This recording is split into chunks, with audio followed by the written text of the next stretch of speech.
Welcome to Now We're Getting Somewhere. I'm Katie, and I'm a certified life coach, but I've also been a management consultant at McKinsey and a product manager at a tech startup. In other words, I know what it feels like to have a life that looks pretty good on paper, but doesn't feel as good as I want it to. I help my professional clients develop lives that are more meaningful, happy, and also more successful. And I want to share the same practical insights with you. Let's go.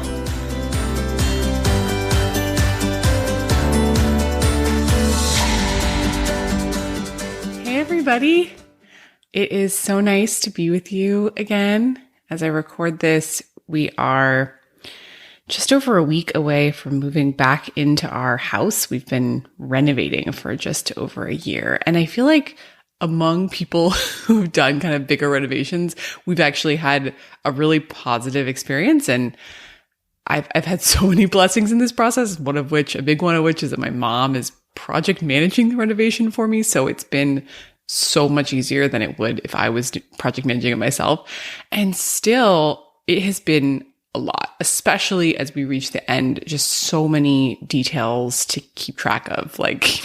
We seem to be missing 3 knobs that we need for cabinets. And can we make sure the contractor gets this particular thing painted and takes paint off of this particular thing? So I am looking forward to that being done and also to our move being done and just being in our new, honestly, extremely beautiful home. We bought the house knowing that it was like a fixer-upper from the 1930s. And I'm just really excited that we have new plumbing and electrical and a new roof and all these things that we really needed to get done. So that's my personal update for all of you today. So today on the podcast, I wanted to share about some of the most common topics that I coach on. I came up with this idea because I realized on my last podcast, which was about the differences between coaching and therapy, I referenced this idea that certain topics are bread and butter life coaching topics, just topics that I help people with all the freaking time, day in, day out in my life coaching practice. And afterwards, I thought to myself, Katie, you know what your bread and butter life coaching topics are, but I bet there are a lot of other people in the world who don't know because, as I said in that episode as well, life coaching is this relatively new profession. It's a lot less familiar to many people. And since many people don't realize what types of topics coaches help people with, they don't seek out coaches. And, more specifically for my very particular life, they don't seek me out, which is really too bad because there are a lot of things that I and coaches in general can help people with. So as my public service today, I wanted to share 10 of the most common topics that come up in my life coaching practice, my top 10 bread and butter life coaching topics. I think specificity is always really helpful and also just interesting. So along the way, I'm going to be sharing some real client examples of these issues in each of these 10 categories. But with that in mind, as I said, here are my top 10 bread and butter life coaching topics. The first topic that I help clients with a lot is the question of what's wrong?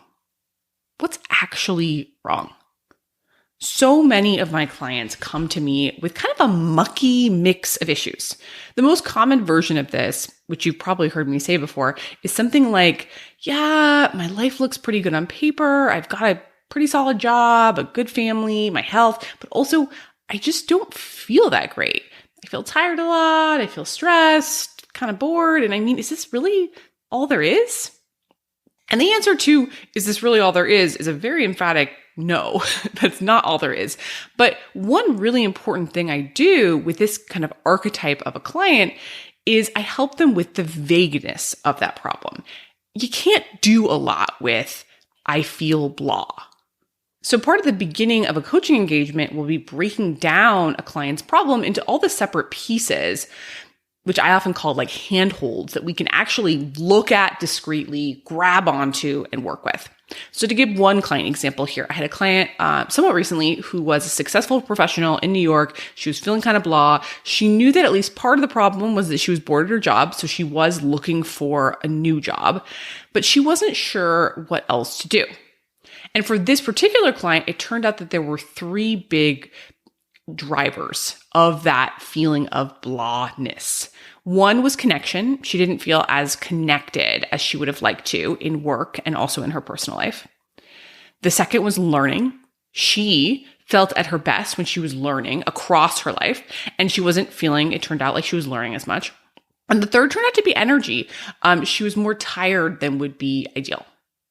And then once we had those handholds, those three biggies, we were able to target each of them, often in some pretty subtle and surprising ways that she might not have thought of on her own. I'm going to talk actually at the end of this podcast about what we did. But the process of breaking it down into these very specific underlying causes, that's a big piece of what I do with clients.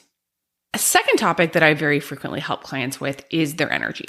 Sometimes energy is the main topic. A client might know that they're exhausted. They know that's the main problem when they come to me. But other times, as we're breaking down their problem, it turns out that that's some other problem they have, like not knowing what next step they want to take in their career, or not even knowing what they like generally in their lives as a whole. And I have 2 clients right now who are struggling with each of those issues. So they're top of mind for me. And for both of those clients, it has turned out that a big part of why they're struggling to even know what they want is just because they're so tired. Their compasses are turned off. So they need more energy to even start that process, to figure out what they want. Sometimes working on energy means changing your actions. I talk with clients about everything from how to get more sleep, to how to have your workday exhaust you less, to how to feel less tired when you're with your in-laws. And sometimes it turns out that there is a key thought that is driving your actions. So we have to kind of untangle the thought first, so then the rest of the pieces can fall into place. So as an example of that, I had a client who had the thought, it's irresponsible of me to turn down work that would pay me money. It's irresponsible to turn down work that would pay me money. And yet this particular client had kind of outgrown her job, and she needed a bit of time to figure out her next steps. And given her very particular personal situation in terms of her commitments and her financial situation, taking a bit of time off was actually the best option for her. But as long as she believed it's irresponsible to turn down paid work, she was paralyzed. She was stuck in this job that she had outgrown.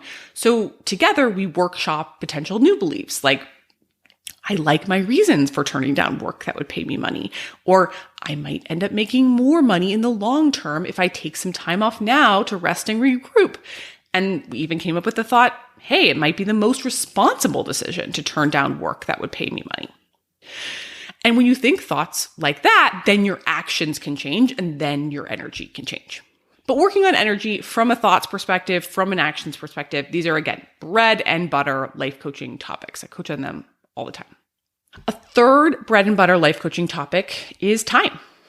People often in this world we live in, this modern world, feel like they don't have nearly enough time. And one of the things that I am very, very good at is getting my clients back time, so they can do other things that they want to do. For some of my clients, some of that time comes from time they had previously been spending working, because they can typically work fewer hours without sacrificing effectiveness or quality of output. The root to that is often not what we expect. A surprising number of my clients end up just like resting more in very specific and targeted ways. And with that plus a few other changes, they often find that they're able to cut hours without reducing effectiveness. So that's one version of the kind of get more time coaching engagement. Another version of the get more time coaching engagement might be more about helping clients understand how to solve a problem without throwing more time at it. Because we often think we need more time, but at least some of the time we don't. I have one client right now, to give another specific example, who was having a lot of conflict with his girlfriend. She was saying that she really needed a lot more time with him. And he was a divorced dad who spends a lot of time with his kids, and he also has a job. And he didn't really feel like he had more time to give, but he loved his girlfriend a lot, and he didn't at all want her to be unhappy. And then as we dug deeper, it turned out there were actually a lot of issues that had nothing to do with time and much more to do with how he communicated with his girlfriend, with his partner, how he was making her feel appreciated and loved and heard in the time that they already had together. And once he was able to communicate with her more effectively in the same amount of time, it was a win for everybody, because his partner got what she needed, which was to feel loved and listened to and connected. And it was also a win for him, because he was able to spend time with his beloved girlfriend without so much tension. That was important. And he was also still able to have really important time for his kids and his job. So yes, time is a biggie. And there's a lot of different ways to target it, a lot of ways we may not see at first glance. So if you feel like you never have enough time, life coaching and working with me can be super helpful for that. The fourth bread and butter life coaching topic is compasses. I have done some episodes on compasses already on the podcast, but if you feel like you struggle to know what you want or to decide between two or more competing things, or even if you struggle to actually pull the trigger and make a decision, I call this whole constellation of topics compass issues. And life coaching can be really helpful with these types of things. I personally love compass topics, I think because I was someone who struggled with my own compass for a very, very long time. I struggled to know what I wanted in big things, especially like, should I leave this job? Or what work will I do instead of this job if I leave it? Should I end this relationship? Should I move states? So I help people very frequently develop their own internal machinery for answering questions like this. I actually had a client just this week who's nearing the end of her time with me, and she has such a much stronger compass. Like, she was talking about the signals that she was getting from herself in such casual yet confident ways. She was saying things like, oh yeah, that was a full body no, or that was a full body yes, in ways that she did not at all when we started. And it's so exciting to me what's possible here in terms of development. And I would also say that as part of compass work, there are some of us who maybe do know what we want, at least in the abstract way, but then when it comes to actually deciding, actually pulling the trigger, we may put that off or struggle or feel super anxious after we pull the trigger. And there are a bunch of common issues that can lead to those kinds of decision-making challenges, and coaching can help a lot with that too. So that's a bit about compass work. The fifth thing that a life coach can help with is doing things that don't serve you. The two most common challenges I encounter here are screen-related things that don't serve you, like phones or social media or email checking, and then also eating in ways that don't serve us. But it can be other things as well. What I love to say here first is that these issues often have so much beneath the surface. You may think it's, oh, I just need to get off my phone so much. But really, there's a whole complex web of things going on. That's why you haven't done it. And it can be really hard to disentangle that naughty knot alone. To give one more specific example, I had a client who I just finished with recently. She's a very cool person. I mean, all of my clients are very cool people. And she was spending a lot of time when she first woke up on her phone. And then she wasn't getting to the rest of the things she would have liked to do that morning. So then she didn't feel quite as good for the rest of the day. I think a lot of us can relate to this in 2023. As we dug into it, we ended up addressing her challenge from a few different angles. But one of several things that we came up with was that it turned out that she really liked having her phone nearby because she lived alone. And if someone came into her apartment at night, like an intruder, she wanted her phone nearby. So on some level, whenever she thought about putting her phone far away, so she'd have to, for example, get out of bed to get it in the morning, like keeping it in the living room at night because currently it's on her nightstand, she often kind of unconsciously could never really get herself to do it because she didn't realize she even had this thought about an intruder until we really went into it together. It was like a blind spot for her. And once we knew this was a real concern for her, what we came up with was that she could put her phone on her dresser. She has like a not huge bedroom, so she can reach her dresser from her bed, but not when she's lying down. So it's far enough away that she can't just reach for it when she wakes up, but it's not so far that if she really needed to get to it at 4 a.m. because she heard a weird noise, she could get to it really fast. And that itsy bitsy change, I mean, that's just a really small change. She's just moving her phone by 5 or 6 feet. It actually made a really significant difference in her morning. She ended up having a much more relaxing and focused morning because she was much less likely to read her phone in bed when it wasn't right next to her within arm's reach from lying down. I love this topic of doing things that don't serve us because there's often more to it than meets the eye. And the solutions we come up with are always so personalized to my individual clients. I've never told anyone before, put your phone on your dresser. That's the solution. It just happened to be the right thing for her. And my goal is always to find the smallest, the easiest action that can have the biggest impact. And those types of things, again, can be really hard to identify on your own, which is why they are bread and butter life coaching topics. But that speaks to kind of doing things that don't serve you. The sixth category of bread and butter life coaching topics is something that I call challenging work situations. And this can look like a few different things.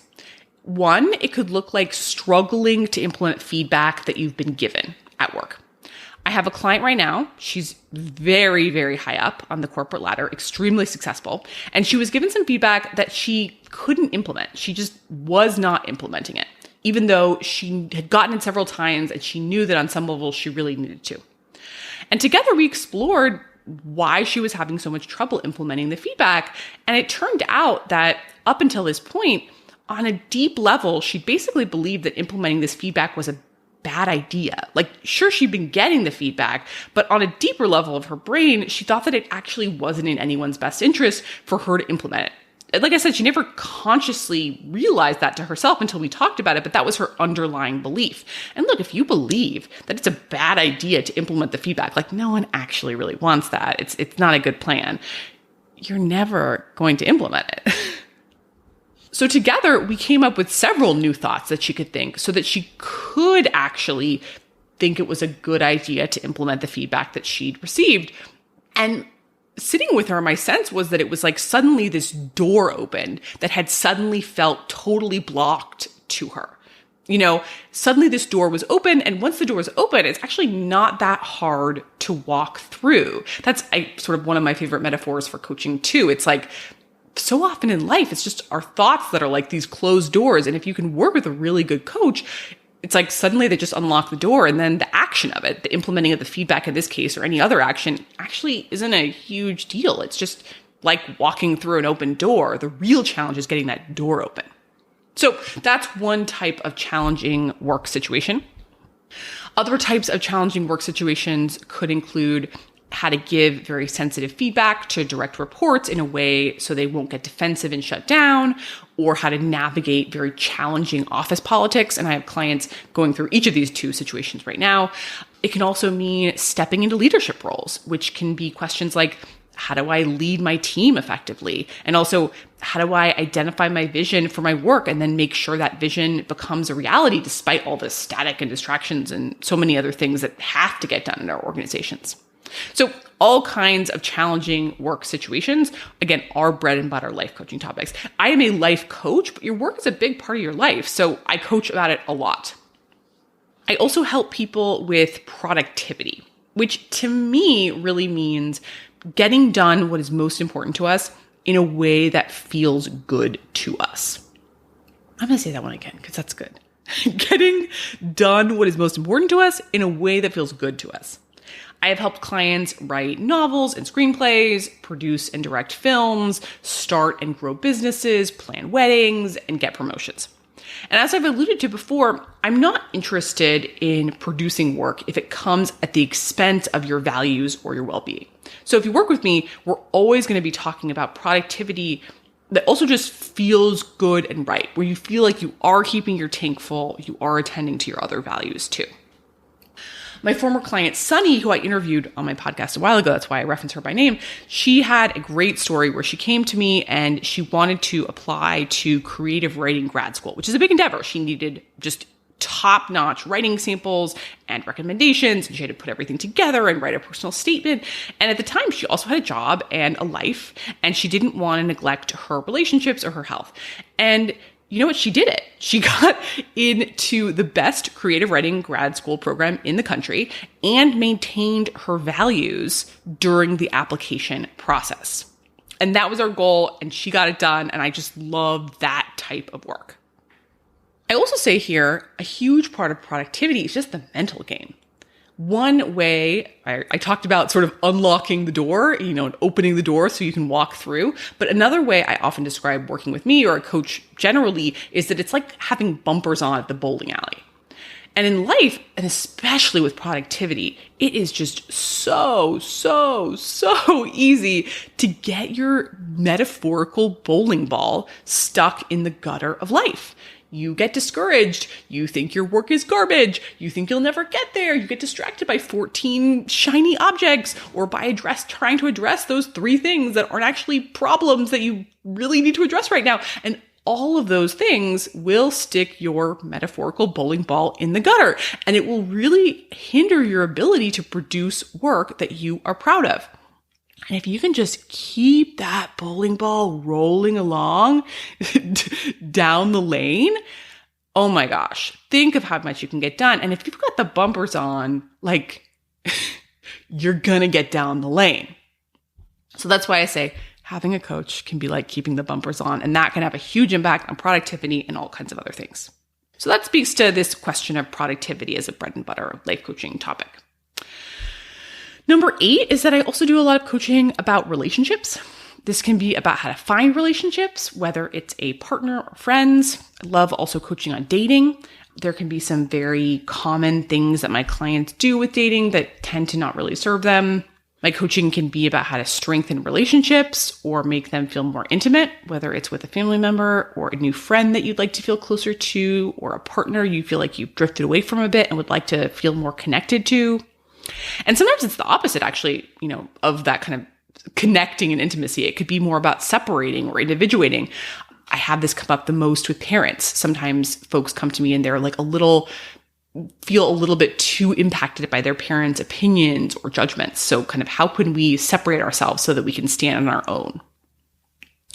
It can also be about how to navigate challenging relationship moments. One of my clients has a teenage daughter who's gotten more distant and kind of more challenging to relate to, but actually it presents this really interesting opening for him to improve his skills in having difficult conversations.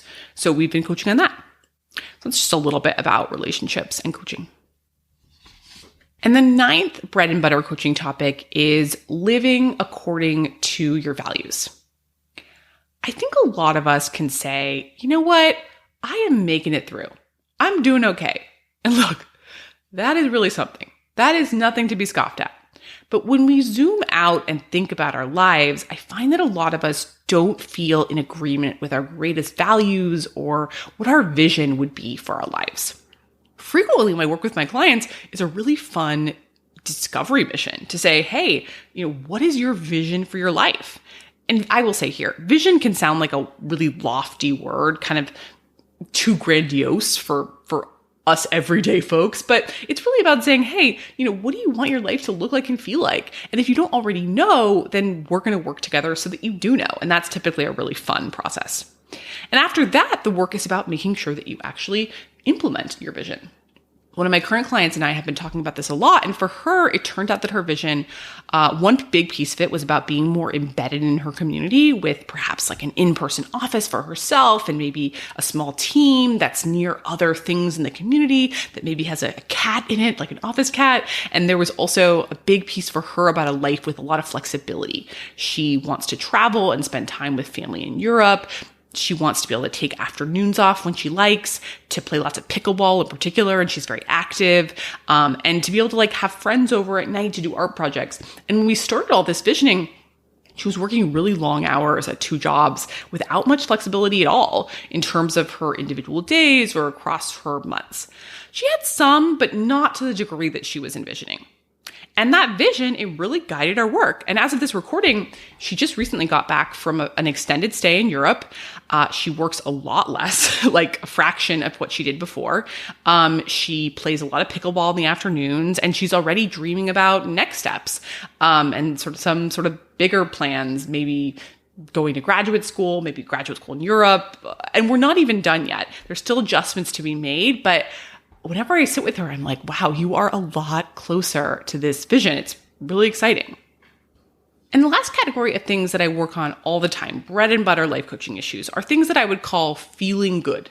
Because if you want to feel good, life coaching can help with that. And similarly to where we started, the key here is always breaking down why we don't feel good. What are the components to us of feeling good? Sometimes we don't feel good because we have a lot of anxious making thoughts. So I work with clients on things like imposter syndrome or anxious thoughts or just confidence a lot. Sometimes there are specific actions that we need to take. So remember that client who I started with in the beginning of the podcast? For her, I mentioned that for feeling good or not feeling blah was about learning. It was about connection. It was about energy. So our coaching engagement was about targeting each of those things in lots of small ways. So for connection, she looked for connection when she checked out at the drugstore. Could she connect to the cashier in a deeper way? She looked for connection when she was on an otherwise boring work call.